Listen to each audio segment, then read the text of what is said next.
नमस्कार, मैं हूं श्वेता सिंह और आप देख रहे हैं आज तक। धर्मेंद्र प्रधान जी हमारे साथ हैं, देश के शिक्षा मंत्री हैं। जिस जेन जी की चर्चा नेपाल से उठते हुए देश की गली गली में होने लगी है, उसका भविष्य संवारने का जिम्मा उनके ऊपर है। लेकिन मैं आपसे सीधे तौर पर इस बात से शुरुआत करना चाहती हूं कि प्रधानमंत्री नरेंद्र मोदी से सबसे बड़ी शिक्षा आपको क्या मिली है? देखिए, प्रधानमंत्री नरेंद्र मोदी जी से सबसे यही बड़ी शिक्षा है हमारी प्रजातंत्र की ताकत क्या है। भारत की प्रजातंत्र में इतनी मजबूती है, इतनी गहराई है। मेरे को सौभाग्य मिला है, मैं माननीय प्रधानमंत्री जी की जन्म स्थान तक गया हूँ।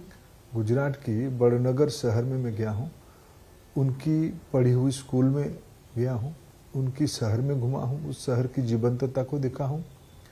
उस पृष्ठभूमि से बाद में हम उनकी सामाजिक आर्थिक पृष्ठभूमि के बारे में जानते हैं, लेकिन मैं चक्षु में देख के आया हूँ, स्वचक्षु देख के आया हूँ किस बैकग्राउंड से, किस पृष्ठभूमि से भारत की प्रजातंत्र के कारण इतने बड़े जननेतृत्व बन पाए, जो नेतृत्व न केवल देश को ही, विश्व की वंचितों के अंदर, गरीबों के अंदर, जिसको हम आज ग्लोबल साउथ कहते हैं, इमर्जिंग इकोनॉमी कहते हैं, अंडर डेवलप्ड इकोनॉमी कहते हैं, ऐसे लोगों के मन में नई आशा की संचार करने वाला एक व्यक्ति भारत के सामान्य परिवार से उठ के आ पाएगा, वहां तक पहुंचेगा।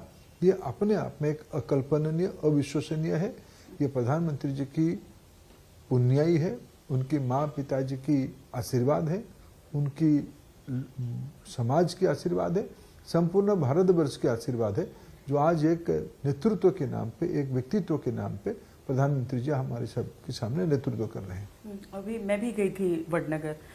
मैं 2012 में पहली बार वहां पर गई थी। उनके स्कूल का नाम अलग था, इस बार उनके स्कूल का नाम बदल चुका है। नहीं, उस स्कूल को हम लोगों ने इसको प्रेरणा स्कूल कहा है जी।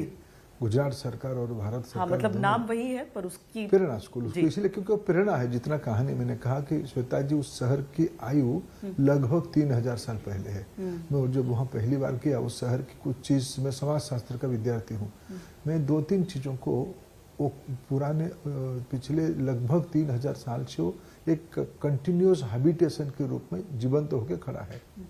और उसमें जो आर्कियोलॉजिकल म्यूजियम अभी बनी है, उसमें कई शताब्दियों की, पिछले लगभग 3000 साल की जो कालखंड गुजरा है, सभी समय की कला, साहित्य, संस्कृति, वास्तु की प्रतिफलन उसी आर्कियोलॉजिकल म्यूजियम पे है। वहाँ ये कोई नदी के किनारे नहीं था। वहाँ की जो हजारों साल पहले तालाब बनी, वो तालाब सब मैनमेड है, उसको बनाया गया है। प्रकृति की चुनौती को सामना करने के लिए वहाँ के नागरिकों ने जूझते हुए एक संकल्प के साथ उसको उस बसती को, हैबिटेशन को बसाया। वो कोई नदी किनारे नहीं था, कोई दरिया किनारे नहीं था। पानी के कारण सभ्यताएं उजड़ गई है। वहाँ चुनौती के बाद वहाँ की कटिबद्ध लोगों ने, उनकी मन कैसे होगा, उनके मन के, मैं कभी कभी प्रधानमंत्री को देखता हूँ, इतना कठोर निर्णय देश के पक्ष में कैसे ले पाते हैं। मैं तो बड़नगर के बारे में याद करता हूँ, जिस समाज के लोगों ने प्रतिकूल परिस्थिति में, प्रकृति की विपरीत में डंटे रहे, बसे रहे, और फिर उस भूमि ने इतना छोटी सी गांव, लेकिन जो सामाजिक समवेदना, सामाजिक दायित्व, एक बड़ा दृष्टि, यही तो नेतृत्व का परिभाषा होता है। एक छोटी सी जगह ने 75 साल पहले ऐसे एक व्यक्ति को जन्म दिया, जिसको इतना बड़ा बनाया। इसीलिए उस माटी को कितना भी हम नमन करें कम होगा। यही तो प्रेरणा है। इसीलिए एक हम दोनों सरकार ने, शिक्षा विभाग दोनों सरकार की उचित माना कि इसको देश की नई पीढ़ी को दिखाना चाहिए। कोई माननीय प्रधानमंत्री जी की व्यक्ति की विषय नहीं है, ये एक प्रतिनिधि है। भारत की कोई सामान्य व्यक्ति सामान्य जगह से विश्व को भी दिशा दर्शा सकता है। यही हमारी प्रेरणा है, इसीलिए स्कूल का नाम प्रेरणा स्कूल रखा गया है। आपकी पहली मुलाकात या कहूँ पहला परिचय प्रधानमंत्री से कब हुआ था? देखिए, मैं ऐसे कहूँ, प्रधानमंत्री जी जब से बीजेपी की काम गुजरात में संभालना शुरू किया, लगभग ये 85 की बात है। अच्छा। 85 की बात शायद है। तब से हम लोग को कार्यकर्ता होने का, मैं ABVP का एक्टिविस्ट था, तब मैं सक्रिय हो गया था। तब मैं उनके बारे में पढ़ता था।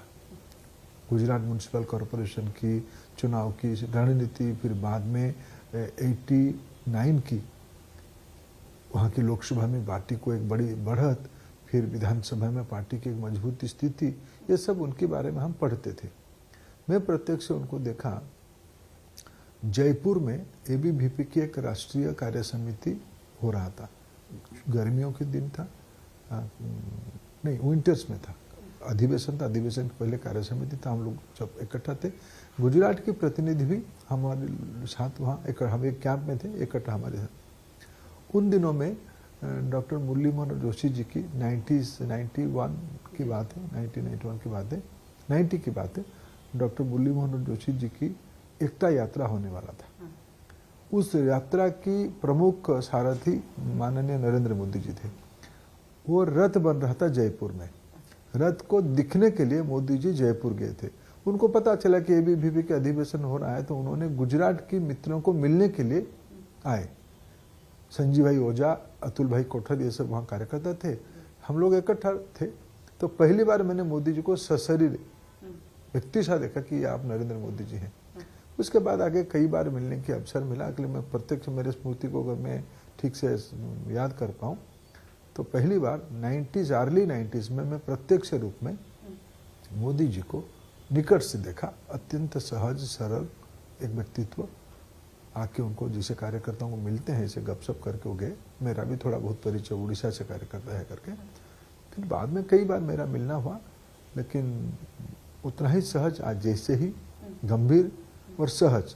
मोदी जी की व्यक्तित्व में एक विशेषता है, गंभीर है, समुद्र की गहराई है, हिमालय की ऊंचाई है, लेकिन अत्यंत संवेदनशील, अत्यंत उदार और अत्यंत सतर्क व्यक्तित्व और सहज व्यक्तित्व, ये मोदी जी की एक विलक्षण प्रतिभा है। मतलब उस समय जब कोई जिम्मेदारी थी पर पद नहीं था, बाद में मुख्यमंत्री भी हुए आप, मेरा ख्याल है युवा मोर्चा के। मैं उनको पहले की भूमिका में भी जानता हूँ। मैं यहाँ को 2000 में मैं बीजेपी में आ गया था, मैं विधायक तब बना था। उस समय में मोदी जी राष्ट्रीय संगठन मंत्री होते थे। शायद 2000 की समय में वो पार्टी की जो संगठनात्मक रचना बनी उसमें वो पार्टी के राष्ट्रीय सदस्यता अभियान के प्रमुख थे। उड़ीसा में हमारी एक बैठक होने वाला था, उड़ीसा इकाई की बैठक होने वाला था। मोदी जी वहाँ का मार्गदर्शन करने के लिए आने वाले थे। उन दिनों में प्लेन बहुत नहीं चलते थे, जाड़े की दिन था, दिसंबर की महीने था। सुबह का विमान आया जाके रात की 7 बजे, सुबह 11 बजे वाला विमान आया रात की 7 बजे। तब तक बैठक उठ गया था। हम अत्यंत उत्साही 10-15 कार्यकर्ता वहाँ अपेक्षा में थे, मोदी जी आ रहे हैं तो उनको मिले। मोदी जी आए, जो हम 15-20 कार्यकर्ता बैठे थे उनका उन्होंने एक गपशप किया, थोड़ा चाय वगैरह पिए, गपशप किए। तब मैं मोदी जी की पहली बार निकट में ऑर्गेनाइजेशनल स्किल्स के बारे में मेरा परिचय हुआ। तब भी उन्होंने हमको समझाया। मैं कह रहा हूँ 90s की बात, नहीं, ये 2000 की बात, 2000 की बात। 2000 में सरकार, केंद्र में सरकार थी, वाजपेयी जी प्रधानमंत्री थे। तब उन्होंने सदस्यता को करने के बाद 2 चीजों को कैसे ध्यान देना। आप एक कंप्यूटर सीट में, कंप्यूटर में उसको एंट्री करो, सारे सदस्यों को कंप्यूटर में एंट्री करो, उसकी एनालिसिस करो, कौन सी इलाका में आपका पार्टी की कैपेसिटी कम है, कौन सी बूथ में कम है, उसको कैसे जोड़ना। उन्होंने गुजरात में कैसे प्रयोग करके पार्टी को सर्वव्यापी बनाया, तो उसको उदाहरण देकर हमको समझाया। मैं आपको सच कहूँ श्वेता जी, तब हमारी सर के ऊपर सारे बात किया। कंप्यूटर कहाँ है, पॉलिटिकल पार्टी का स्वभाव क्या है, कैसे करना। लेकिन मोदी जी कह रहे थे तो हम श्रद्धा के कारण, विश्वास के कारण उनको सुनते गए। मैं अनेक साल के बाद जब पार्टी में मेरा भी भूमिका थोड़ा बढ़ी और मैं थोड़ा उसको कंप्यूटर वगैरह डाटा को, टेक्नोलॉजी को जोड़ने की अभ्यास मेरा भी हुआ, तब मैंने सोचा कि मोदी जी पार्टी संगठन में भी जहाँ सामान्य कार्यकर्ता जहाँ सोचता है उसकी मीलों आगे मोदी जी सोचते थे। आपके 2 गिनीज रिकॉर्ड हैं उनके नेतृत्व में, क्योंकि आप पेट्रोलियम मंत्री थे तो उज्ज्वला का पूरा, और शिक्षा मंत्री रहते हुए परीक्षा पर चर्चा। देखिए, दोनों उनकी ही परिकल्पना है। जब प्रधानमंत्री उज्ज्वला योजना की हम लोगों ने, मेरे मन में कुछ प्राइमरी कल्पना इसीलिए आई कि प्रधानमंत्री जी ने एक विषय रखा था चुनाव के पहले, हमारी सरकार सबके लिए होनी चाहिए, सबका साथ सबका विकास। सबका विश्वास ये कहा गया था 3 बार, बाद में प्रयास को कहा गया। मेरे मन में तब आया था कि उसमें मैं पेट्रोलियम जैसे एक इंफ्रास्ट्रक्चर इकोनॉमी मिनिस्ट्री में बैठ के सबका कैसे करूंगा, ये मेरे मन में एक जिज्ञासा था। फिर प्रधानमंत्री जी ने एक बार बुला के कहे कि क्या हम अपने गरीब माँ बहनों के लिए, माताओं के लिए, बहनों के लिए जो घर में, श्वेता जी भारत में WHO की डाटा को मैं कोट करूं, उन दिनों में 5 लाख महिलाओं की जान चली जाती थी घरेलू प्रदूषण में। प्रधानमंत्री जी ने उस कसण से आगे आए हैं, तो उन्होंने कहा क्या उन माताओं के लिए ये जो LPG वाला दुनिया से कुछ किया जा सकता है क्या, उतना उन्होंने एक दिशा दर्शन दिया। हम फिर बैठे, हमारी टीम के साथ बैठे, उसकी योजना बनाई। योजना हमने उनके पास लेके गया, हमें लगा कि हमने पूरा योजना बना के लेके गया। उन्होंने ऐसे 4 प्रश्न पूछे, फिर हमको लौट के आना पड़ा कि भाई ये सारे जो रचना सोचे उसकी वैज्ञानिक तथ्य क्या है, कितना LPG लगेगा, कितने डिस्ट्रीब्यूटर लगेंगे, कैसे वितरण करोगे, चयन कैसे करोगे, पारदर्शिता लानी है, जिनको दोगे वो गरीब है कि नहीं है कैसे जानोगे, टेक्नोलॉजी का कितना यूज कर रहे हो, ये सारे जो नया वितरण केंद्र होगा उसको चयन करने में कैसे तय करोगे, उसमें कुछ विज्ञान है कि नहीं है, ये सारा करने के लिए उन्होंने एक मार्गदर्शन किया, हैंड होल्ड किया हमारी। श्रेय मैं उनको ही देता हूँ, उन्हीं के कारण उन्होंने दुनिया की एक सबसे बड़ा उपक्रम इंस्ट्रूमेंट हम लोगों ने बनाया, इसके कारण Guinness book of world record में नाम आई। ऐसे ही आजाद भारत में पहली बार 34 साल की अंतराल में 2020 में राष्ट्रीय शिक्षा नीति बनी। ये परीक्षा पे चर्चा उसकी एक झलक है जी। मूल विषय राष्ट्रीय शिक्षा नीति 2020। जैसे ही संविधान सभा में संविधान के बारे में देश की उन दिनों की परिस्थिति, देश की इतिहास और उस समय की परिस्थिति और भविष्य को देखते हुए जो रचना बनाएंगे उसकी नाम है हमारा पवित्र संविधान। गहराई से सब लोगों ने विचार मंथन करके बनाई। वैसा ही तन्मयता के साथ प्रधानमंत्री जी ने राष्ट्रीय शिक्षा नीति में खुद को जोड़ते हुए, मेरे पास जितनी जानकारी है, अगर प्रधानमंत्री जी ने भारत सरकार की कोई भी नीति में सर्वाधिक समय लगाया है वो है राष्ट्रीय शिक्षा नीति 2020। डॉक्टर कस्तूरीरंगन जैसे व्यक्ति को उन्होंने नेतृत्व दिया, उनको अपना दिशा दिया, दर्शन दिया, विजन दिया।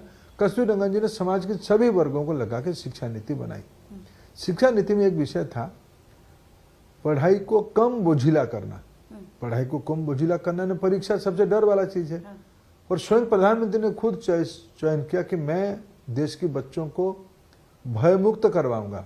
इसलिए एक पिता के नाते, एक अभिभावक के नाते, एक घर की मुखिया के नाते वो हर एक साल पिछले कई सालों से आते हैं परीक्षा के समय में बच्चों को भयमुक्त कराने के लिए, डिस्ट्रेस कराने के लिए, मेंटल हेल्थ को ठीक करने के लिए। इसको इस बार हमने रिकॉर्ड संख्या में भी बच्चों को जोड़ा। इसमें भी Guinness book of world record जोड़ा। मोदी जी की नेतृत्व में अनेकों Guinness book of world records बना है। कुछ पंजीयन हुआ है, कुछ पंजीयन नहीं हुआ है। सुझाव लेते हैं मतलब अगर, या सिर्फ जो विपक्ष कहता है ना कि वो केवल अपने मन की बात करते हैं, सुनते नहीं है सामने। देखिए मैं मानता हूँ, मैं श्वेता जी राजनीति काम करते करते देश की बहुत बड़े लोगों को नज़दीक से देखा हूँ, बहुत बड़े लोगों के बारे में गहराई से अध्ययन किया हूँ और अभी भी देख रहा हूँ। मैं निस्संदेह कह सकता हूँ भारत में कोई व्यक्ति सबसे उदार और प्रजातांत्रिक है। आज ये नेतृत्व मैं प्रधानमंत्री जी की विकल्प नहीं देखता हूँ। मैं अनेकों अनुभव मेरे है। प्रधानमंत्री जी को हमने कहा कि साहब ऐसे ही नहीं, ऐसा करने से उचित होगा। हमें उन्होंने हमें, मेरे जैसे कार्यकर्ता को उन्होंने अवसर दिया है अपनी बात को रख पाने के लिए। प्रधानमंत्री जी और हमारे बीच में राजनीतिक हायरार्की में बहुत दूरी है, लेकिन हम जैसे कार्यकर्ता को उन्होंने अवसर दिया है कि हम भी जो कहेंगे हम उनको कह पाएंगे। प्रजातंत्र में वही सबसे बड़ा शर्त है, आप नेतृत्व को, व्यवस्था को, अपनी बात को कह पाओ। अब एक ऐसे नेता जो 75 वर्ष के हो रहे हैं और एक जेन जी जिसके लिए कहा जाता है कि हर एक साल में वो जनरेशन कुछ ऐसा नया चीज सीख लेती है जो बाकी लोगों की समझ से परे हो, प्रधानमंत्री कितना कनेक्ट करते हैं उस जेन जी? देखिए मैं थोड़ा और पृष्ठभूमि बताऊं। जो लोग दिवालिया हो चुके हैं ना, विशेष करके भारत में सामंतवादी मनोवृत्ति भी एक विषय है। सभी मनुष्यता के अंदर जार भी होते थे। भारत में भी कुछ सामंतवादी ऐसे हैं। ये सामंतवादी लोगों की समझ की परे हैं। क्या विवेकानंद जैन जी की आज भी प्रेरणा की विषय है कि नहीं है? क्या महात्मा गांधी जी की वैल्यूज, महात्मा गांधी व्यक्ति है या वैल्यू है? बाबा साहेब आम्बेडकर एक व्यक्ति है या उनके विचार एक मूल विषय रखा? प्रधानमंत्री नरेंद्र मोदी एक व्यक्ति नहीं है। 21वीं सदी में भारत को नई ऊंचाई तक पहुंचाने की विशाल दूरदृष्टा का नाम है नरेंद्र मोदी। जैन जी अगर नहीं तय करता तो 2014 में, 2019 में, 2024 में, आज की कॉम्पिटिटिव डेमोक्रेसी में आज तो एंटी इनकम्बेंसी क्षण क्षण में आती है। एंटी इनकम्बेंसी को प्रो इनकम्बेंसी में बदलना, आस्था और विश्वास में बदलना, ऐसे किसी की दया में तो यहाँ हम नहीं है, लोगों की दया पे है, लोगों के आशीर्वाद से हैं। ये मैं बात में समझ सकता हूँ। विशेष करके गांधी खानदान की दिवालिया मानसिकता, ईर्ष्या करने वाला मानसिकता, उनको लगता है कि ये कैसे व्यक्ति आ गया। हमारी जो बपौती थी, हमारी जो घरेलू अधिकार था, उसको इन्होंने कैसे छीन लिया। इन्होंने नहीं छीना, भारत की जनता ने तय किया। आज जैन जी स्टार्टअप बना रहा है, आज जैन जी डीप टेक बना रहा है, जैन जी आज आसमान में अग्निकुल के नाम पे सैटेलाइट छोड़ रहा है, स्पेस टेक्नोलॉजी की बदलते हुए फायदा ले रहा है, डाटा एनालिटिक्स कर रहा है, एआई की फायदा ले रहा है। इनको मालूम है कि सबको उपलब्ध कराने का दूरदृष्टा व्यक्ति का नाम है नरेंद्र मोदी। आयु नहीं है, विषय है विचार। जिस विचार में ताकत होगी, जिस विचार में नवीनता रहेगी, वो विचार सदैव आकर्षित किया है। गीता आज भी आकर्षित करता है कि वो विचार है। भगवान श्री कृष्ण ने उनको कहा था, उस कृष्ण श्री कृष्ण चर्चा को ही गीता के रूप दिया गया है। लेकिन कृष्ण अपने जगह पे, अर्जुन उनकी जगह पे, लेकिन गीता उसके ऊपर है। विचार महत्व है। प्रधानमंत्री जी के विचार के साथ लोग जुड़े, और प्रधानमंत्री की विचार अन्य कुछ नहीं है, भारत नेशन फास्ट। लोग सदैव इस देश के डीएनए में है, हम देश के साथ रहते हैं। जी, बहुत बहुत धन्यवाद धर्मेंद्र प्रधान जी हमसे बातचीत करने के लिए।